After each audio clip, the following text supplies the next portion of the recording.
For Hakan Tastan and Turan Topal, two best friends, enjoying a casual walk on the streets of Istanbul has taken on new meaning.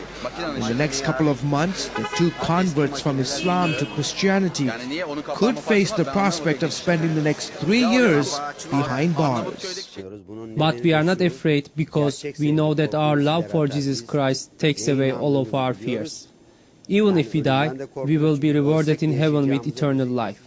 On November 23rd, a criminal court charged the men under Article 301 of the Turkish Penal Code for allegedly insulting Turkishness and inciting hate while, quote, trying to convert other Turks to Christianity.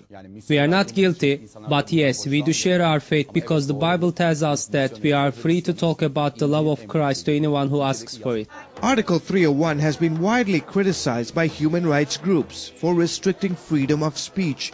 European officials have demanded Turkey amend the article if it hopes to join the European Union. Tastan and Topal's case goes to trial in January.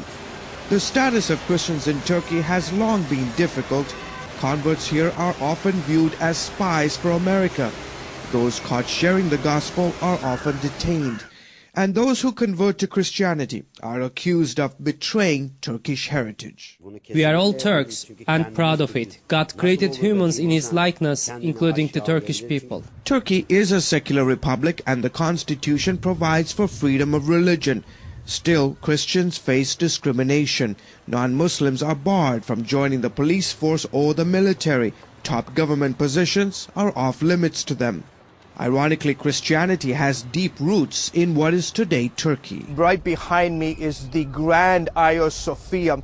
You know, when it was built back in 530 AD, the Hagia Sophia stood as the largest church in all of the Christian world. In fact, it was so for almost 1,000 years. But that lasted only till about the 15th century, because then the Ottoman rule came into power and the Ottoman rulers took over the church and converted it into a mosque. And today you see surrounding the Hagia Sophia 4 or 5 huge Muslim pillars. In 1935, it was turned into a museum. Some radical Muslims are demanding that the building be declared a mosque and open for Islamic prayers. Some also see the Pope's visit to the Hagia Sophia today as a sign of Christian ambitions to reclaim the structure as a church. Back in the 20th century, Christians made up about 20% of the Turkish population. Today, however, Christians make up 0.6% of the nearly 66 million people who belong to this nation. There are an estimated 3,500 evangelical Christians here in Turkey. The majority of Turks are Muslims, and their houses of worship are mushrooming all over the place, often paid for by Saudi Arabia. Last count, there were 70,000 mosques dotting the Turkish landscape, but the government does not allow the building of new churches. Just ask Ahmet Guvener what happened when he tried to build a small church in the southeastern region of Turkey. I was tried in a criminal court and given a sentence of 6 months to 2 years in prison. The case was eventually dismissed. But the hardships continued. There was so much press about my case. People were accusing us of all sorts of things. This wore us out as a family. Many Christians are forced to worship in so-called apartment churches. Despite these challenges, the church is experiencing some growth.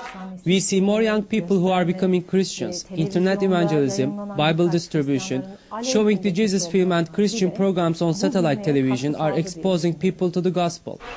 On Tuesday, the Pope met with Turkey's highest-ranking Muslim leader and appealed for greater religious freedom and protection for minority faith groups.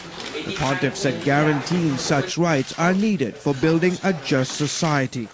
Tastan and Topal say their case will test Turkey's commitment to building such a society. We'll see what happens during our trial in January and whether this nation really believes in the principles of human rights and religious freedom. George Thomas, CBN News, Istanbul.